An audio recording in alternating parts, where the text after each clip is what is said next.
கிறிஸ்துவுக்குள் பிரியமானவர்களே, இயேசு கிறிஸ்துவின் மீதான நாமத்தில் உங்களை வாழ்த்துகிறேன். ஆகஸ்ட் மாத வாக்குத்தத்தம் யோபு 5:10. தாழ்ந்தவர்களை உயரத்தில் வைத்து துக்கிக்கிறவர்களை ரட்சித்து உயர்த்துகிறார். The lowly is sets on high and those who mourn are lifted to safety. இந்த வசனத்தை எலிப்பாஸ் யோபுவுக்கு சொல்லுகிறான். யோபு கஷ்டமான சூழ்நிலை வழியிலே கடந்து போகிறார். யோபு ஒரு உத்தமனும் சன்மார்க்கனும், மிக மிக ஐஸ்வர்யமான மனுஷன். அவனிடத்தில் இல்லாத பொருளே இல்லை அப்படின்ற ஐஸ்வர்யமான மனுஷன். ஆனால் தேவனுடைய விஷயத்தில் அவன் மிக மிக நீதிமானாக காணப்படுகிறான். அவனுடைய பிள்ளைகளுக்காகவும் அவனுடைய ஒவ்வொரு செயல்களுக்காகவும் அவன் சர்வாங்க தகன பலிகள் எல்லாவற்றையும், சமாதான பலிகள் எல்லாவற்றையும் செலுத்தி தேவனுடைய விஷயத்தில் மிக பர்ஃபெக்டான மனுஷனாக இருக்கிறார்.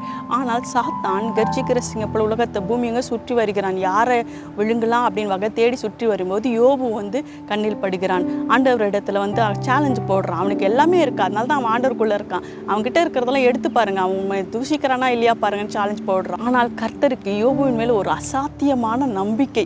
அவன் இடத்துல இருந்து எது எடுத்தாலும் அவன் என்னை தூஷிக்க மாட்டான், என்னை விட்டு தூரம் போக மாட்டான். அநேக சமயம் நமக்கும் அந்த மாதிரி சூழ்நிலை ஏற்படலாம்.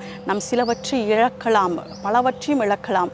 ஆனால் தேவன் மேல் இருக்கிற நம்பிக்கை, தேவன் மேல் இருக்கிற விசுவாசம், அது நமக்குள்ளுக்குள்ள பரிசுத்த ஆவியானவர் கொடுக்கிறது. அது எந்த மனுஷனும் அதை எடுக்க முடியாது. ஆண்டவர் அனுமதித்தால் ஒழிய எந்த பிசாசும் அதை எடுக்க முடியாது. ஆண்டவர் அனுமதித்தால் ஒழிய. யோபுவுக்கு எலிப்பாஸ் அநேக விஷயங்களை சொன்னாலும் அவனுடைய நண்பர்கள், மற்ற நண்பர்கள் எல்லாம் அவனுடைய வாழ்க்கை உயர்ந்த நிலையிலேருந்து தாழ்வு நிலையில் போகிறத பார்த்து அவங்க என்ன சொல்கிறாங்க, நீ தப்பு பண்ணியிருப்ப, உங்கள் பிள்ளைங்க தப்பு பண்ணியிருக்கலாம், உங்கள் பிள்ளைங்க ஜப வாழ்க்கை சரியில்லாமல் இருக்கலாம், உங்கள் பிள்ளைங்க இது சரியில்லாமல் இருக்கலாம் அப்படின்னு சொல்லிட்டு அவங்க அக்யூஸ் பண்ணிகிட்டே இருக்காங்க.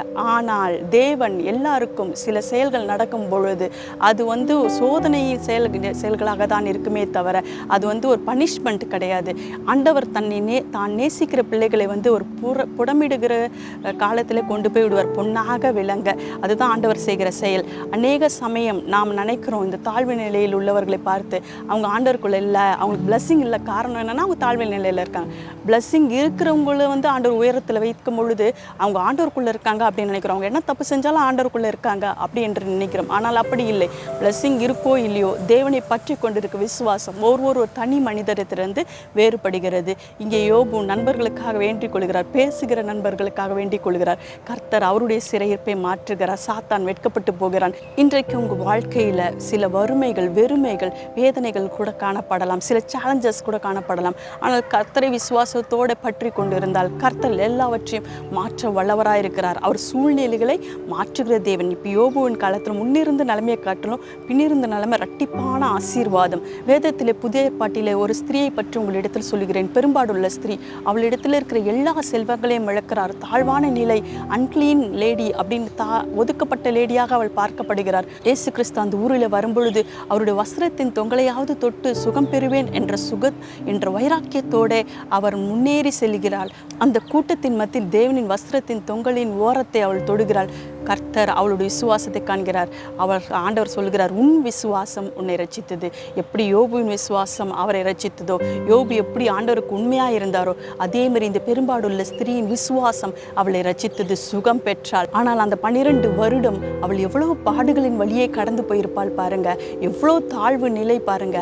எவ்வளோ பேச்சுகளை அவள் சந்தித்து கொண்டிருக்கலாம், எவ்வளோ மருத்துவ செலவுகள். இன்றைக்கு அநேகர் நீங்களும் அப்படி இருக்கலாம். உங்கள் குடும்ப சூழ்நிலையில், உங்கள் பிள்ளைகளுடைய சூழ்நிலை, உங்கள் வேலை ஸ்தலத்தில் அநேக பேச்சுக்கள் இருக்கலாம். நீ ஒழுங்கா இல்லை, நீ ஆண்டவருக்குள்ளே இல்லை, நீ இப்படி பண்ணியிருந்தா உனக்கு நடந்திருக்கும், ஆண்டவர் யாரையும் கைவிடாத தேவன் அப்படியெல்லாம் சொல்லியிருக்கலாம் இந்த யோபுவின் நண்பர்களைப் போல.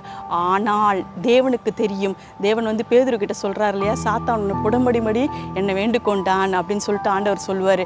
அதே மாதிரி சில சூழ்நிலைகள் ஆண்டவர் நம்மளை பொன்னாக விளங்க செய்ய தான் அனுமதிக்கிறார். இந்த உலகத்தில் ஒரு சில பேரை சோசன் பீப்புளாக இருக்கும்போது நீங்கள் பாடுகள் வழியே கடந்து போகிறீங்கன்னா, it's not a punishment, it's because you are chosen by God. ஆண்டவர் அவருடைய ஊழிய காலத்தை அநேக துக்கிக்கிறவர்களுக்கு ஆறுதலாக இருந்தார். யவீரு மகளை எழுப்பினார், லாசருவை எழுப்பினார். ஆண்டவர் அவர்களோட கூட சேர்ந்து துக்கித்தார். ஏன்னா அவங்களுடைய வேதனை ஆண்டவர் அந்த வழிகளை உணர்ந்தார். ஆண்டவர் அதே போல் இன்றைக்கு நீங்கள் துக்கித்தாங்க, உங்கள் குடும்பத்தில் யாராவது இழந்திருக்கலாம், நீங்கள் துக்கித்து கொண்டு இருக்கலாம். ஏன் ஆண்டவர் அவர் இருக்கும் பொழுது எனக்கு நல்லா தானே வாழ்க்கை இருந்தது, ஆனால் ஏன் இந்த வாழ்க்கையை அனுமதித்தீர் என்று துக்கிக்கலாம். உங்களுடைய இருதயம் ஒரு பெயின்ஃபுல்லான இருதயமாக இருக்கலாம். ஆனால் கர்த்தர் இந்த வாக்குத்தத்தத்தை உங்களுக்கு உங்களுக்கு கொடுக்கிறார். துக்கிக்கிற உங்களுக்கு ரட்சிப்பை அருளை செய்கிற தேவனாய் இருக்கிறார். அவர் மறுபடியும் எழுப்புகிற தேவனாய் இருக்கிறார். தாழ்வு நிலையில் உள்ள உங்களை உயர்த்துகிற தேவனாய் இருக்கிறார். ஆண்டவர் சொல்கிறார் யோபு கிட்ட, அவருடைய நண்பர்களை பற்றி அவர்கள் நிதானமாக என்னை குறித்து பேசலைன்றார். அதே மாதிரி இன்னைக்கு உங்களை சில பேர் குற்றம் படுத்தினாலும், சில பேர் உங்களை இழிவாக நினைத்தாலும் தேவனை பற்றி கொள்ளுங்கள். உங்கள் விசுவாசத்தை யாரும் அவித்து போட முடியாது. உங்களுக்குள்ளே இருக்க ஆவியானவரை யாரும் அவித்து போட முடியாது. அதனால் தேவனை பற்றி கொண்டிருங்கள். உங்கள் விசுவாசம் வளரட்டும். மறுபடியும் படிப்போமா? யோபு 5:10. தாழ்ந்தவர்களை உயரத்தில் வைத்து துக்கிக்கிறவர்களை ரட்சித்து உயர்த்துகிறார். The lowly he sets on high and those who mourn are lifted to safety. கர்த்தர் உங்களை உயரத்தில் வைக்க விரும்புகிறார். கர்த்தர் உங்களை ரட்சிப்பார். அவர் வல்லமை பெரியது. அவரை பற்றி கொள்ளுங்கள். உங்கள் விசுவாசம் விருத்தியாகட்டும். ஆமேன்.